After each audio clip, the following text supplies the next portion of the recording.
चला तर मग रेसिपीसाठी लागणारं साहित्य बघूया।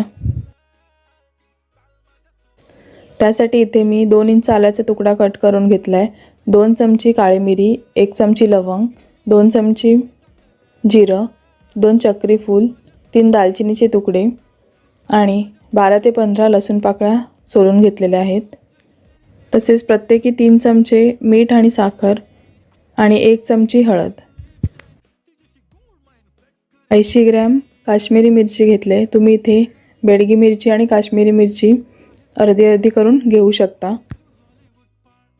तसेच 3 चमची राई डाळ आणि 2 चमची मेथी दाणे।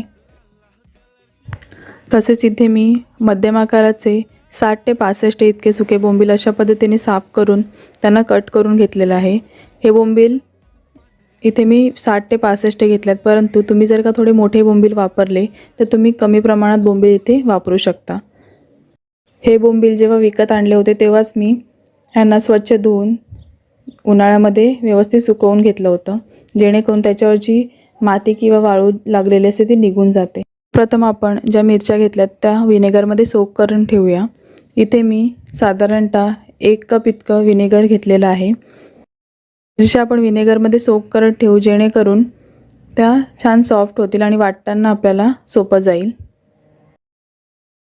मिरच्या सोक होत आहेत तोपर्यंत आपण बोंबील तळून घेऊया। इथे मी साधारणतः अर्धा लिटरपेक्षा थोडंसं कमी इतकं तेल घेतलेलं आहे।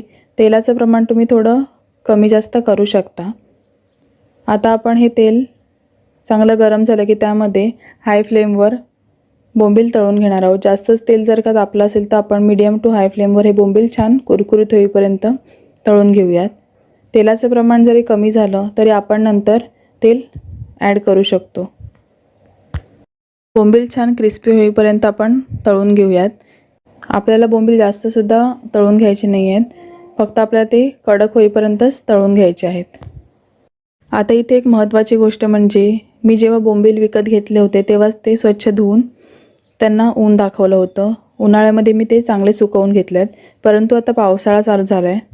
मग आता जर का तुम्हाला बोंबील क्लीन करायचे असतील तर तुम्ही जेव्हा हे तुकडे करून घेणार तेव्हा त्यांना 10 ते 15 सेकंदांसाठी कोमट पाण्यातून काढून नंतर ते जाळीवर पाणी निथळत ठेवा, जेणेकरून जी बोंबलांवर माती किंवा वाळू लागलेली असते ती निघून जाईल आणि बोंबील एकदम क्लीन होतील। आणि 10 ते 15 मिनिटांनंतर बोंबील तळून घेऊ शकता। अशा पद्धतीने एकसारखे हलवत आपल्याला बोंबील तळून घ्यायचे आहेत। तुम्ही इथे बघू शकता बोंबलांचा कलर इथे थोडा चेंज झाला आणि बोंबील छान क्रिस्पी झालेत।